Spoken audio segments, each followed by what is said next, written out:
इस समय सार जी सर्वविशुद्ध ज्ञान अधिकार पूरा होने के उपरांत परिशिष्ट प्रारंभ हुआ, जहाँ स्यादवाद की शुद्धि के लिए वस्तु तत्व की व्यवस्था और उपाय उपेय का फिर से एक बार चिंतन करते हैं। तो जहाँ अनेकांत की चर्चा कर रहे हैं, तो अब यहाँ 14 कलश आएंगे। कितने? 14 कलश। और 14 कलशों में वो लिखा है ना विषय, तत् अतत्, एक अनेक, ठीक है। सत असत में स्वद्रव्य परद्रव्य, स्वक्षेत्र परक्षेत्र, स्वकाल परकाल, स्वभाव परभाव।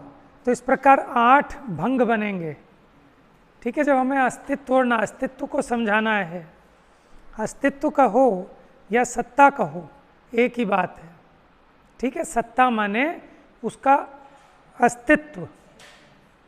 तो जो सत्ता वाले बोल हैं वो 8 बोल बनेंगे, ठीक है। क्योंकि स्वद्रव्य से मेरी सत्ता है, परद्रव्य से असत्ता है, ठीक है।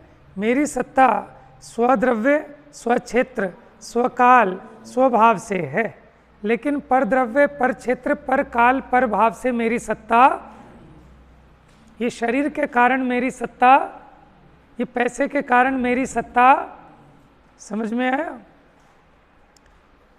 तो मेरी सत्ता फिर किससे है कि मेरे अपने स्वद्रव्य से, स्वक्षेत्र से, स्वकाल से, स्वभाव से हूँ, लेकिन परद्रव्य परक्षेत्र परकाल परभाव से मैं नहीं हूँ।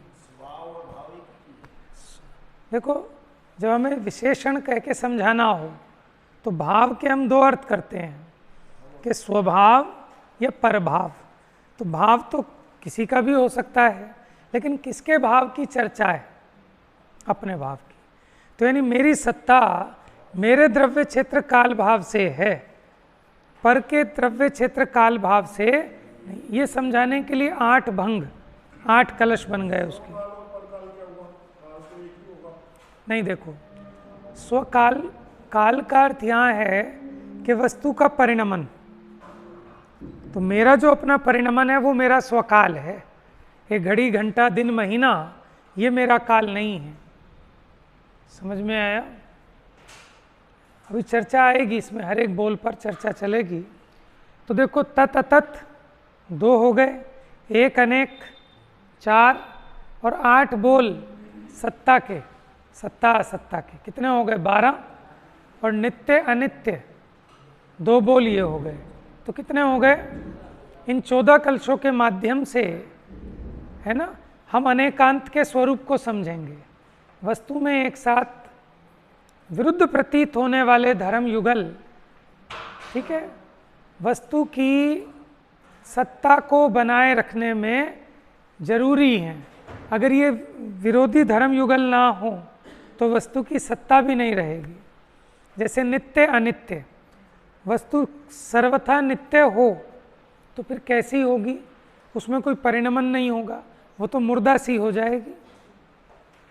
और नित्य ना हो, एकांत से अनित्य हो, क्षणिक हो, तो वो क्षणिक माने अगले क्षण उत्पन्न ही नहीं होगी। क्योंकि उत्पन्न होना नष्ट होना किसी ऐसी वस्तु का होता है जो किसी अपेक्षा नित्य हो। तो बिना नित्य के अनित्यपना भी नहीं बनता, और बिना अनित्यता के वो नित्यता भी सिद्ध नहीं होती। जैसे उत्पाद व्यय द्रव्य, अगर द्रव्यपना ना हो तो उत्पाद व्यय भी सिद्ध नहीं होगा, और उत्पाद व्यय ना हो तो द्रव्यपना भी नहीं होगा। तो ये विषय तो प्रवचन सार में ज्ञेय तत्व प्रज्ञापन में इसका पढ़ेंगे। Page number 934-35।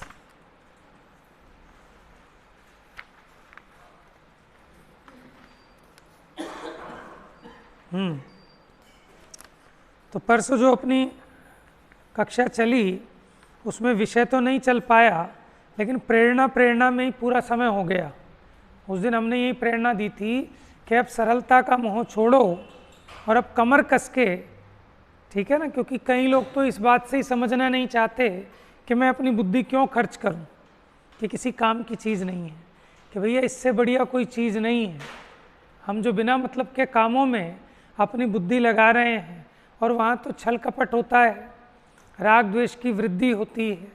यहाँ राग द्वेष का अभाव होगा और राग द्वेष के अभाव होने पर दुख का अभाव होगा, क्योंकि जीव दुखी राग द्वेष के कारण है। यहाँ कोई ऐसी चर्चा नहीं है कि जिससे आपका राग द्वेष बढ़े। आप जितना इतनी बुद्धि यहाँ लगाएंगे उतना उतना आपका बाहर का राग द्वेष छूटता जाएगा, ठीक है ना, भीतर में आपका आनंद बढ़ता जाएगा। तो ये उसका अभ्यास है। चलिए पेज नंबर 934।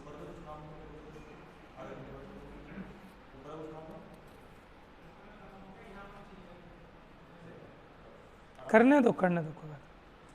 आप लोग अपना उपयोग एकाग्र रखो, मेरा एकाग्र रहेगा आपके ऊपर। हाँ देखिए पेज नंबर 934।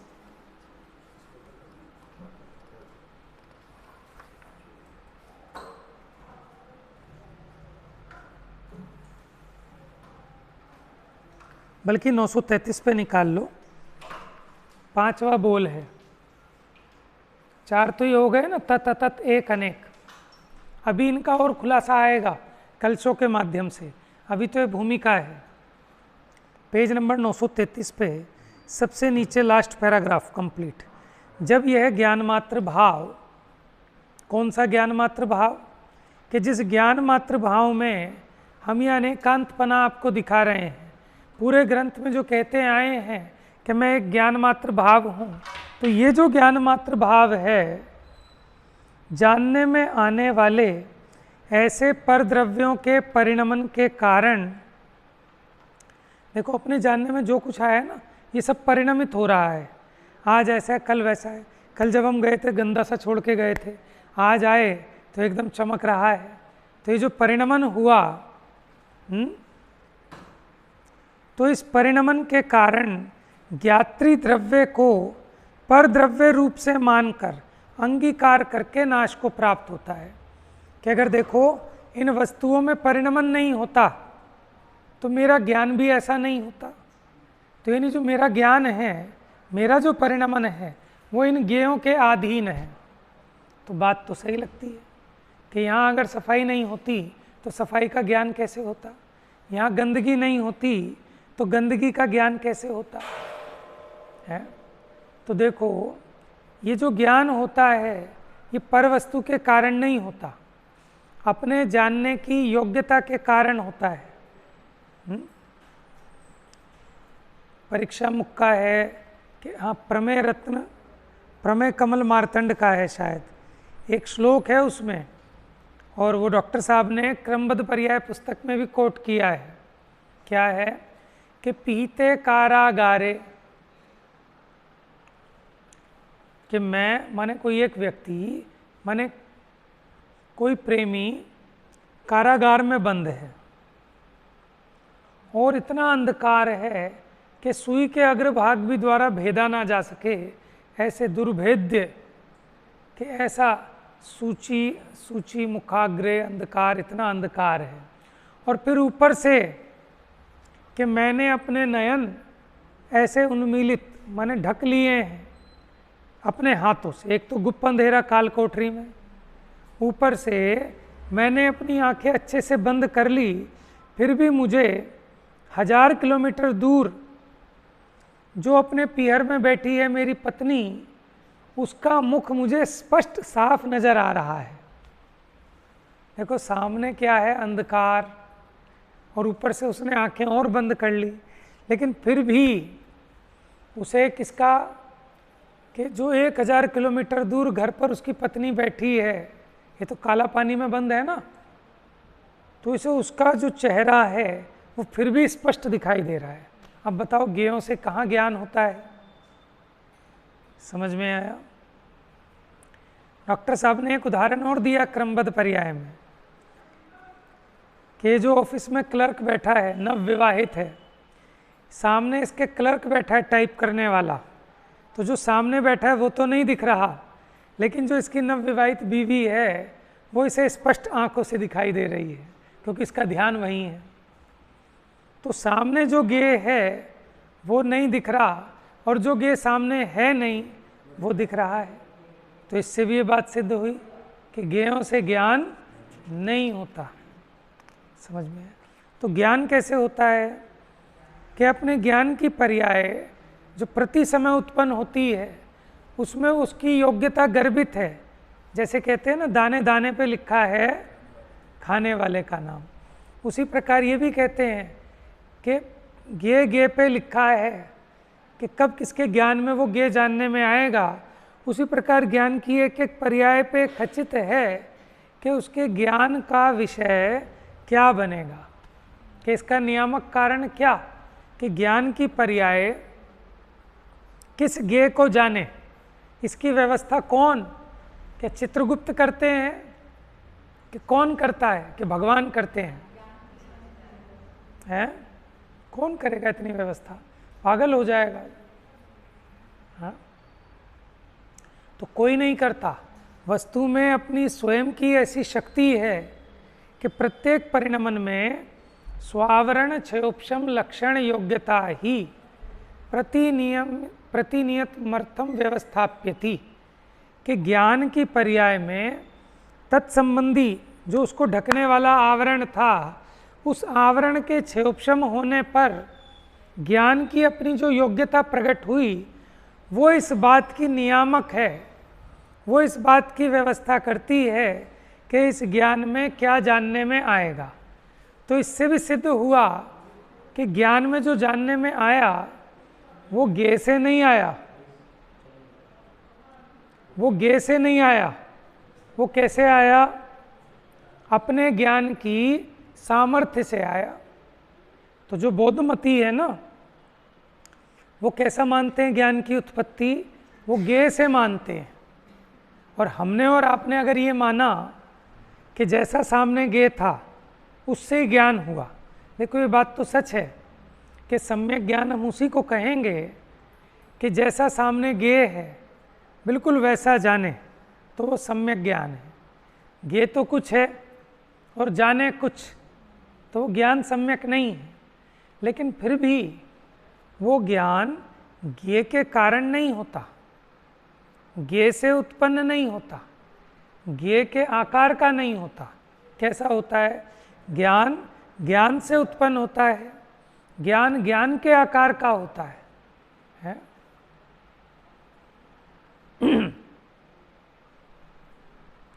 तो ये भेद ज्ञान इसलिए जरूरी है कि सारी गड़बड़ ज्ञान ज्ञेय की वजह से हो रही है। ये जीव को अनादि काल से इंद्रिय ज्ञान है? क्या है? इंद्रिय ज्ञान। और इंद्रिया जो हैं इसके साथ इसका एक क्षेत्रावगाही संबंध है, आँख नाक कान, और अपने को जो कुछ भी जानना होता है इन इंद्रियों के माध्यम से होता है। और जब इन इंद्रियों से जानना होता है, ये आँख कान नाक, तो इसको ऐसा लगता है कि मेरे अंग है, अगर आँख नहीं होती तो मैं कैसे जानता। अब आप एक बात बताओ, ये जो आँख है ये ज्ञायक है या ज्ञेय है? ये जो आँख है ये जानने वाली है कि जानने में आने वाली है? लेकिन हमें क्या लगता है कि इस ज्ञान से आँख से ज्ञान होता है। तो अपनी सत्ता इसको किससे दिखती है? आँख से। आँख नहीं होगी तो भैया मैं कैसे पढ़ूंगा जिनवाणी, कान नहीं होंगे तो कैसे सुनूंगा जिनवाणी। समझ में आया? तो मिथ्या दृष्टि क्या करता है? कारण विपरीतता करता है। इसको कहते हैं कारण विपरीतता। ज्ञान उत्पन्न होने का कारण ज्ञान की योग्यता है, लेकिन उसको वो योग्यता समझ में नहीं आती। ये ज्ञान की उत्पत्ति का कारण किसको मानता है? ज्ञेय को। ये इंद्रियां भी ज्ञेय हैं। समझ में आया? इसलिए बच्चों को बाल बोध में सिखाते हैं कि आंखें नहीं देखती, अगर आंखें देखती होती तो मुर्दे को भी दिखाएं, लेकिन मुर्दा तो नहीं देखता। लेकिन गजब की बात यह है कि अभी क्षयोपशम ऐसा है कि बिना आंखों के नहीं देख पाओगे। अंधा था, अपने आप बना के वो लाइन काट देता था, जबकि उसके अंदर आंखों थी नहीं, वो लाइन अपने आप बना लेता था। हाँ, तो लाइन बनाने के लिए आंखें थोड़ी ना चाहिए, वो तो बुद्धि का काम है। आंखें अगर उसे पढ़ना हो तो पढ़ नहीं पाएगा। लिखने का वाला कोई काम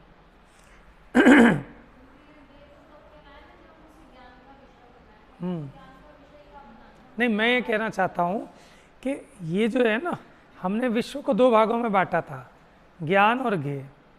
तो जो इंद्रियां हैं पुद्गल हैं, इनमें प्रमेयत्व गुण तो है ना, लेकिन ज्ञान नाम का गुण नहीं है। इसलिए ज्ञेय तो हो सकती हैं, लेकिन ये ज्ञायक नहीं हो सकती, क्योंकि इनमें ज्ञान गुण है ही नहीं। लेकिन हमें और आपको लगता है कि नहीं लगता? बताओ, जरा सी आँख खराब होने लगे तो टेंशन होती है कि नहीं होती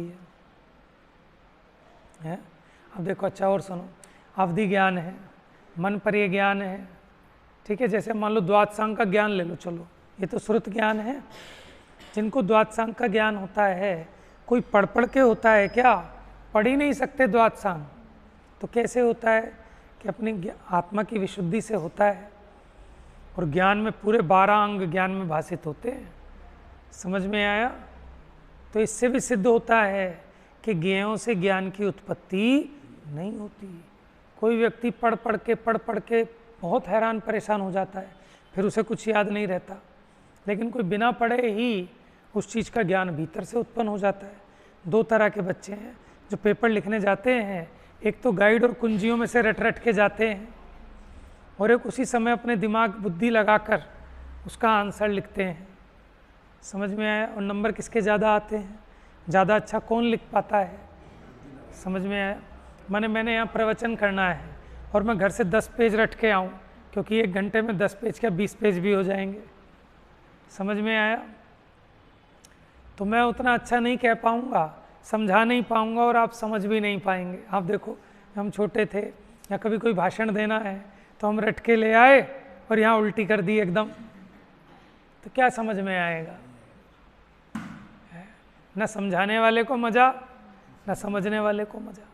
अब हम सोच के बोल रहे हैं, क्योंकि पहले हमने समझ लिया, अब बात समझ में आ गई, अब हम समझ से बोल रहे हैं, ठीक है।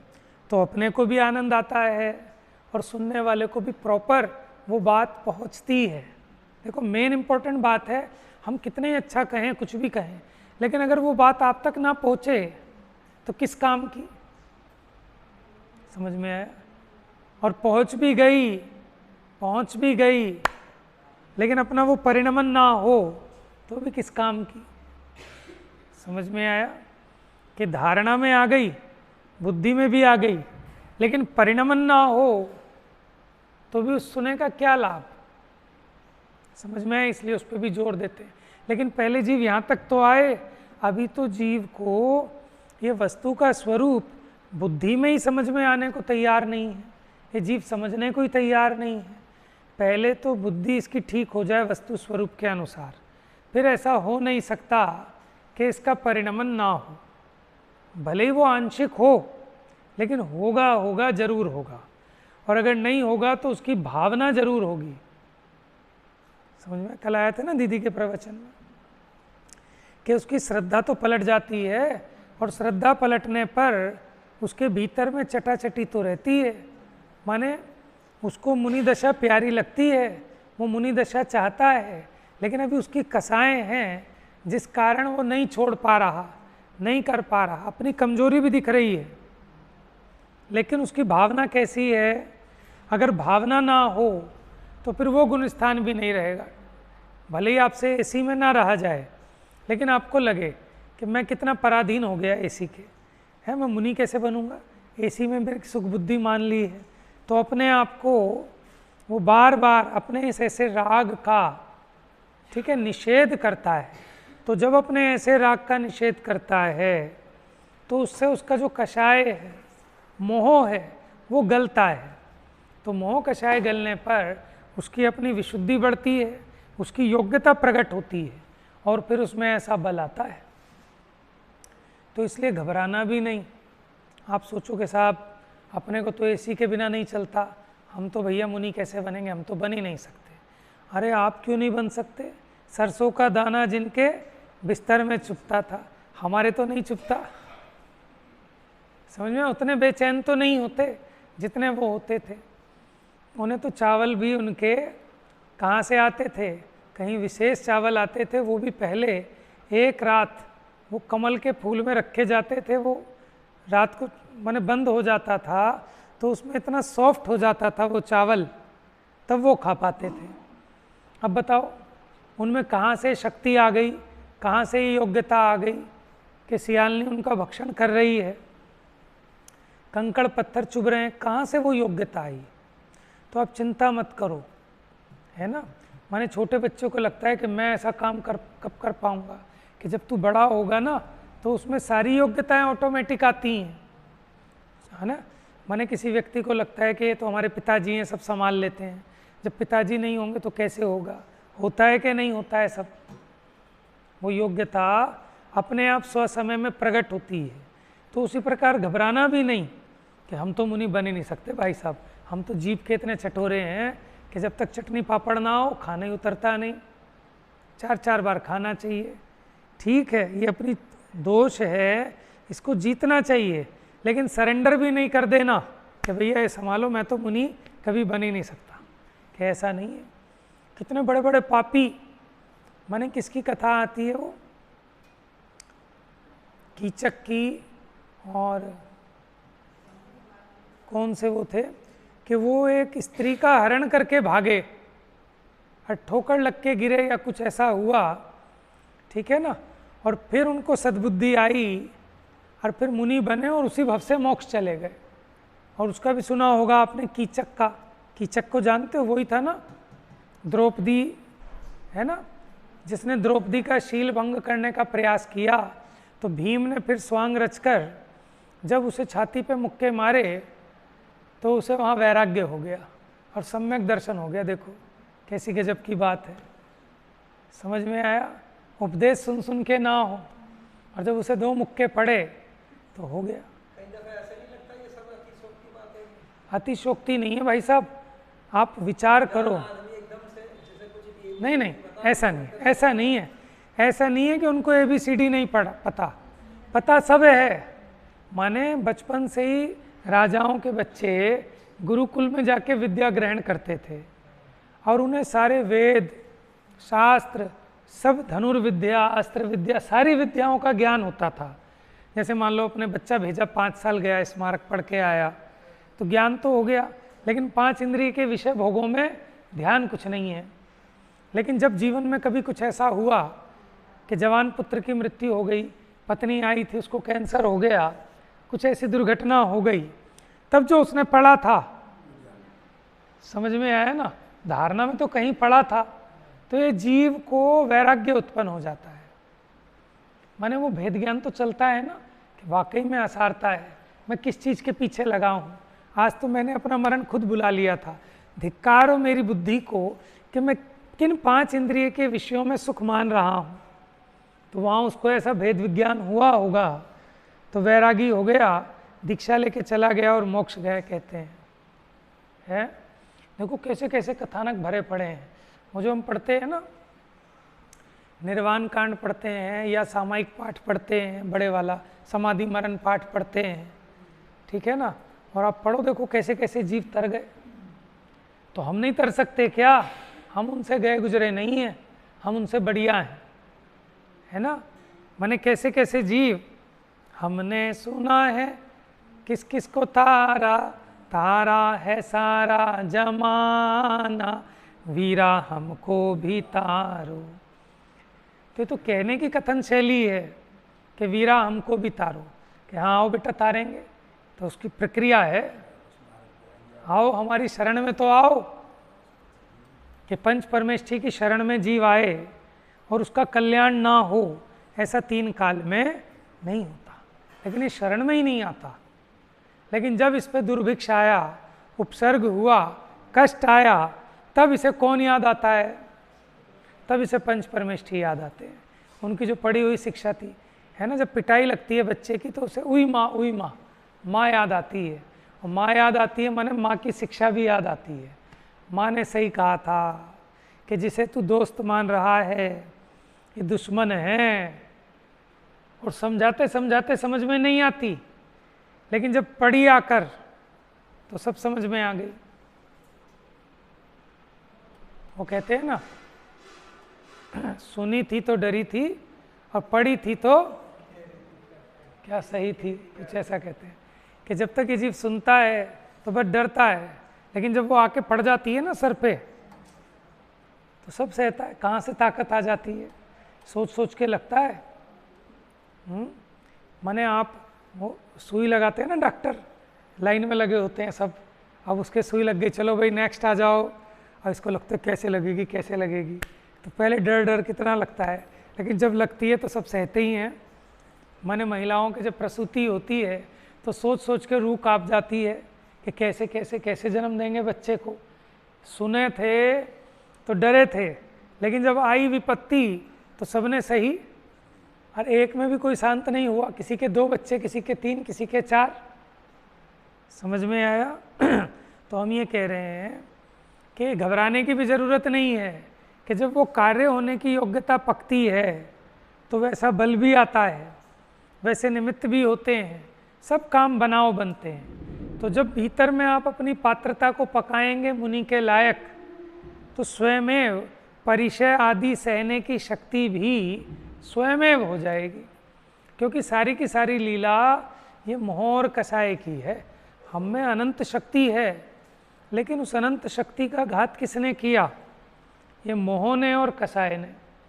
ये जीव के मोह और कसाय नष्ट हो जाएं तो अनंत बल प्रकट हो जाता है जीव को। 4 चतुष्टय प्रकट होते हैं ना। आप ये बताओ, हम काहे से थक रहे हैं? हम कसायों से ही तो थक रहे हैं। जिस दिन आपको कषाय ना हो तो आपको थकान कम होगी, जिस दिन आपको कसाय ज़्यादा हो उस दिन थकान बहुत होगी। अभी आप झगड़ा कर लो जरा 5 मिनट मेरे से, देखो आप थक जाओगे 5 मिनट में। बैठना पड़ता है आदमी को, जब किसी से जोरदार लड़ाई कर लेना तो थकान हो जाती है उसको। और मुंह से भी ना लड़े, लेकिन अंदर अंदर विकल्पों में लड़ता रहे, अंतर्जल्प, तो भी थक जाता है। तो सुबह से शाम तक हम क्या कर रहे हैं कि मोह और कसाय की है ना, ये इससे थकते हैं, और जीव यहाँ आए तो फ्रेश हो जाता है। समझ में आया? माने मेरे से किसी ने कहा कि तुम थक नहीं जाते हो कि सुबह क्लास लेनी, फिर ऑफिस से आए, फिर क्लास लेनी, फिर एक क्लास। मैंने कहा थकने का नहीं, तो थकान मिटाने का साधन है। समझ में आया? इससे तो थकान उतरती है, क्योंकि जीव कसायों से पिट पिट के आया था। अब माँ के पास आया, अब माँ मल्लम लगाती है। समझ में आया?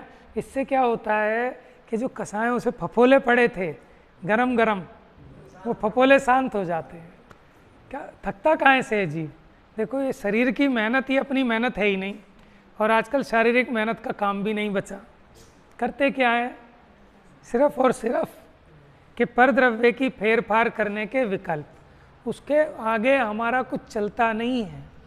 और वो भी जो होने लायक है वही काम होता है। हमारे ज़्यादा सोचने से कुछ ज़्यादा अच्छा नहीं होता है, और बस इसी में थक जाते हैं, है ना। आप देखो बिल्कुल फ्रेश रहोगे। अब देखो, त्यागी, व्रती, ज्ञानी, वो थकते क्यों नहीं हैं?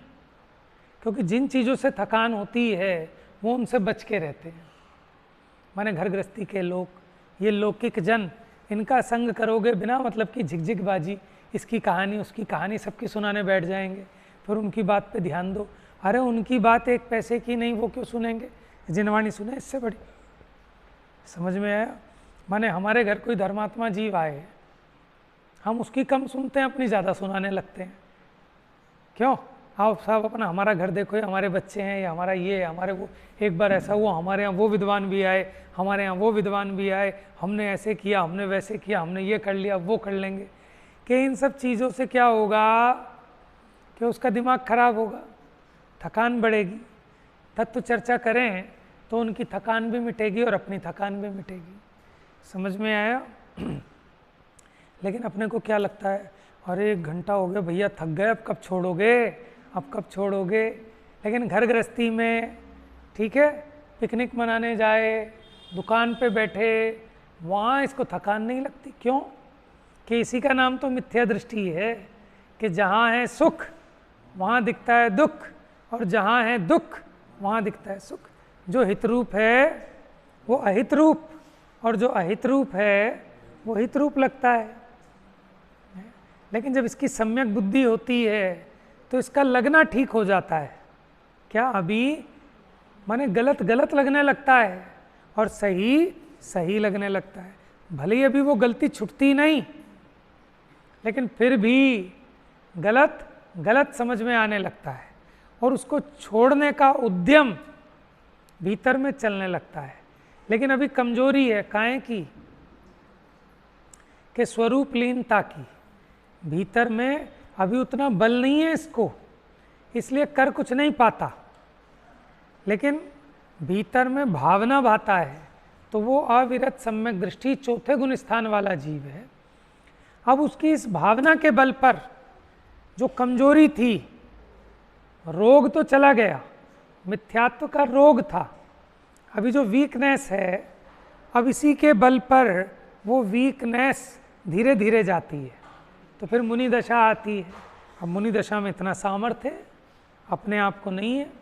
आपको सोचने पर भी भय लगता है कि अगर 4 दिन आहार नहीं हुआ तो कैसे गाड़ी चलेगी। अभी 10 मिनट थाली लेट हो जाए तो हम घर सर पे उठा लेते हैं, और मान लो हम वहाँ गए भी और 4 दिन तक अंतराय पड़ गई तो हम किसी का सरवर ना तोड़ दें, तो भैया इसलिए हम मुनि दीक्षा के लायक तो नहीं है, हम ले भी नहीं पाएंगे। तो ऐसे ही जीव सोच के भयभीत होता है। लेकिन जब इसकी श्रद्धा ठीक होती है, इसकी भावना अच्छी होती है, तो वो कषाय अपने आप गलती है।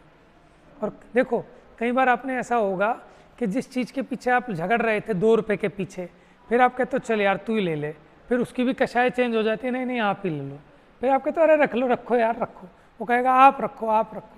तो भाव पलटने का वो खेल है सारा।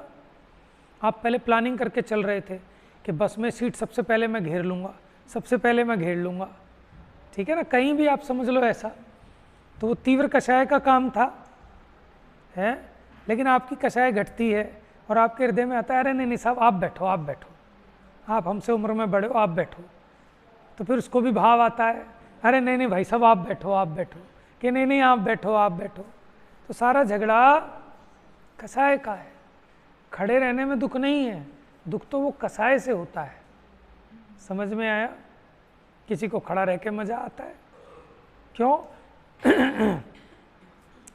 देखो सबकी अपनी अलग अलग तरह की कषाय है। कषाय के पोषण में सुख माने वो अज्ञानी, और कषाय के अभाव में सुख माने वो ज्ञानी। समझ में, अपने को समझ में आता है और ये देखना चाहिए। और जब ये दिखेगा तो ऐसा हो नहीं सकता कि भीतर भीतर आपका पुरुषार्थ उस कषाय को जीतने का न चले। जो हमें दुख का कारण दिखता है, हम उससे बचने की चेष्टा करते हैं कि नहीं करते हैं?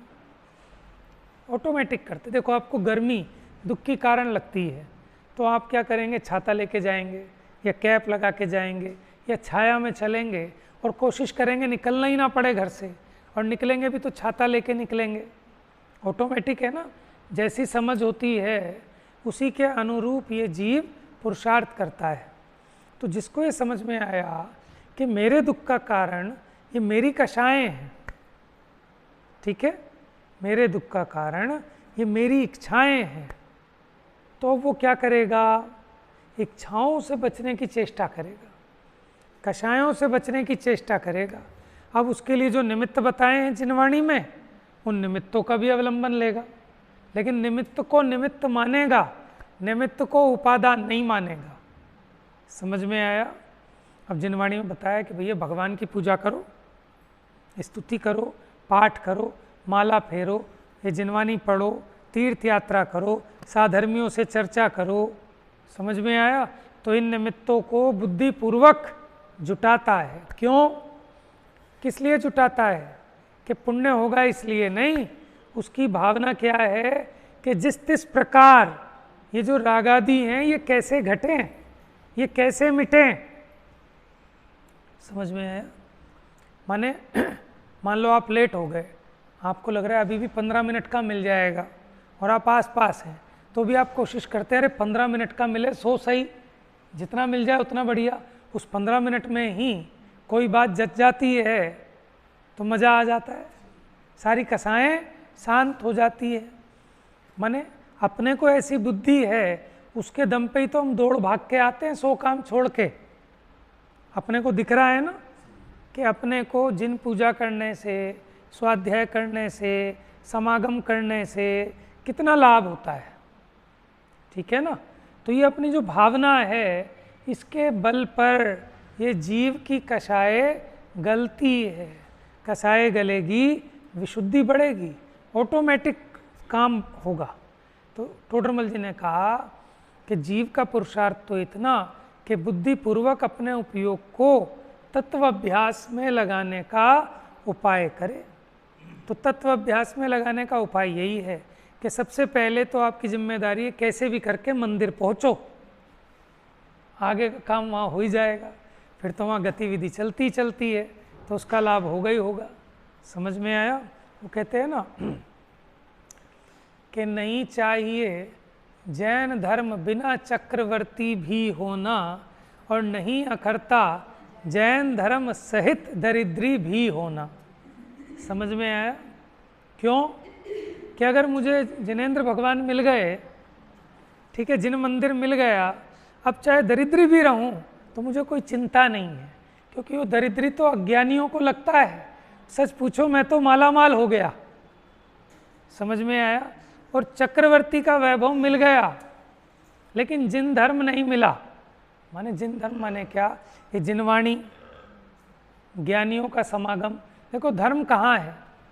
धर्म धर्मात्माओं के आश्रय से रहता है। जिस दिन धर्मात्मा इस पृथ्वी पे से नष्ट हो जाएंगे, उस दिन धर्म का लोप हो जाएगा, उस दिन छठा काल लग जाएगा। जो अंतिम धर्मात्मा होंगे ना, 4 मुनि, कौन से वीरांगज नाम के मुनि, पंगुश्री, आर्य का अग्निला, और एक और है ना वो श्रावक, क्या नाम है उनका।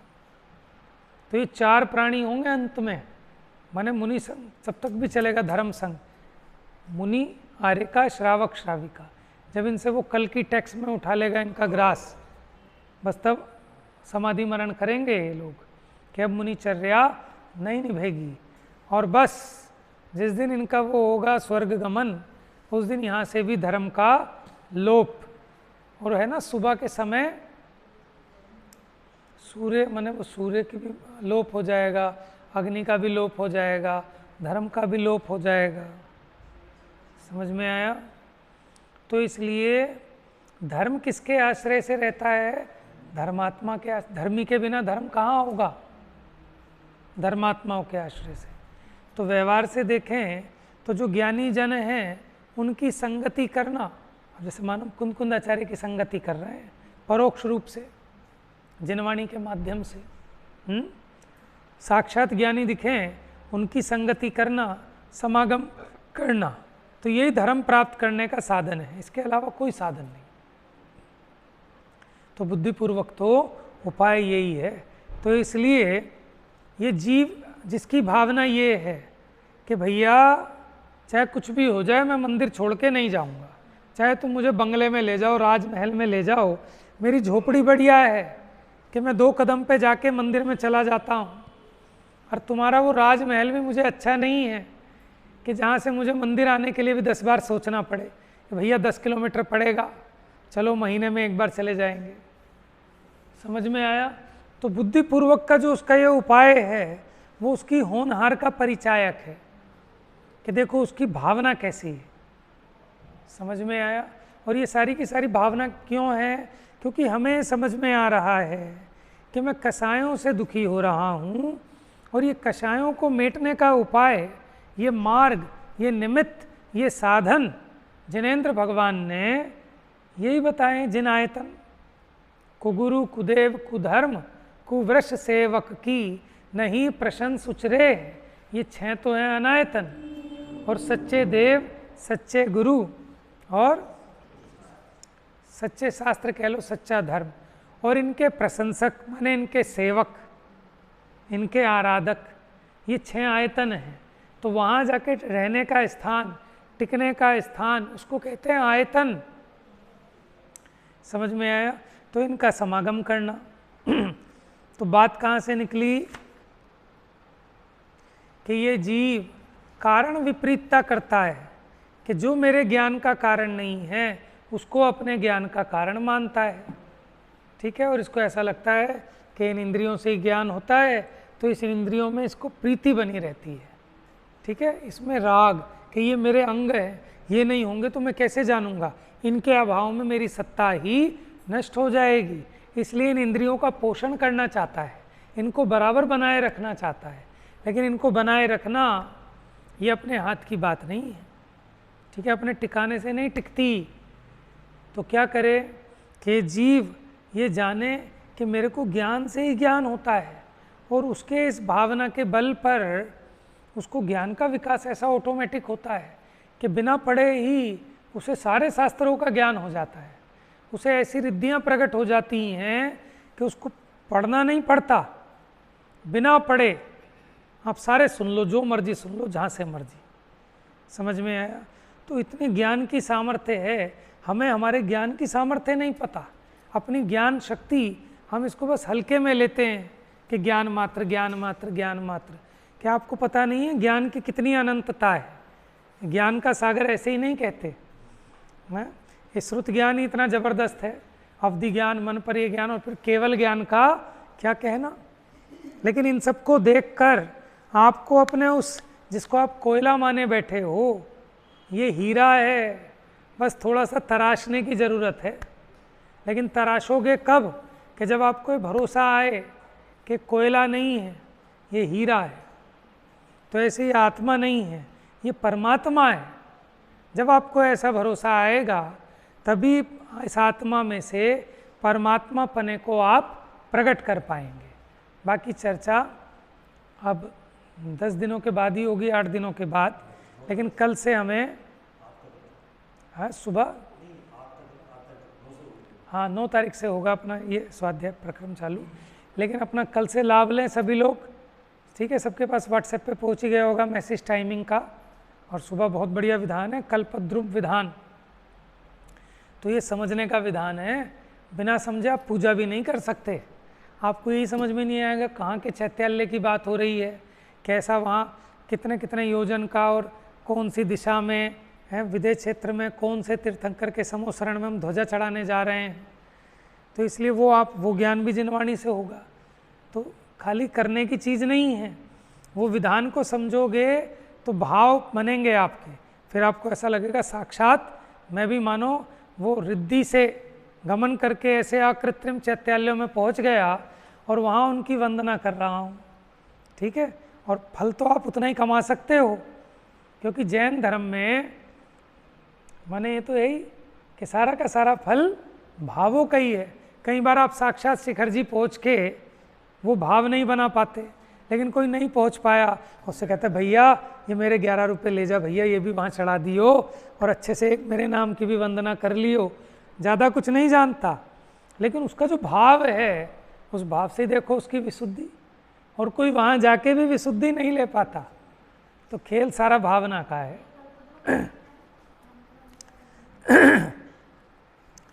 देखो ध्रुव माने होता है वृक्ष, कल्प ध्रुव माने होता है कल्प वृक्ष। लेकिन कल्प वृक्ष किसको कहते हैं? कि जो आपकी वांछा हो वो आपको दे दे। तो ये जो कल्प ध्रुव पूजा है ना, पूजा के 4 प्रकार होते हैं बड़े बड़े। तो उसमें एक कल्प ध्रुव पूजा होती है, वो चक्रवर्ती करता है। कैसी पूजा करता है कि जो जो मांगे उसको वो दान देता है, किमिच्छिक दान। ऐसी कल्प ध्रुव पूजा होती है। और एक जगह पढ़ने में आया कि जो यजमान है, जो माने विधान पूजा कराने वाला है ना, वो अगर कंजूसी करे तो उसको बहुत नुकसान होता है। और जो कराने वाला है प्रतिष्ठाचार्य, अगर वो मंत्रों में गड़बड़ करे तो उसका नाश होता है, उसकी हानि होती है। तो इसलिए समाज को जब भी कोई विधान करें, कुछ करें, तो वहाँ कंजूसी नहीं करनी चाहिए। खूब दिल खोल के अच्छे से, खूब उछाव के साथ। और जो कराने वाला है प्रतिष्ठाचार्य, उसको मंत्रों में कंजूसी नहीं करनी चाहिए।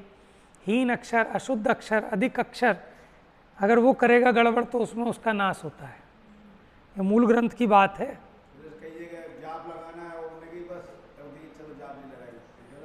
नहीं माने जो पाठ पढ़ रहे हैं वो पाठ का शुद्ध वाचन होना चाहिए। समझ में आया ना? नहीं वो एक अलग बात है। मैं कह रहा हूँ अगर जो चीज़ पढ़ रहे हैं, पढ़ा रहे हैं, उसका शुद्ध होना चाहिए वाचन।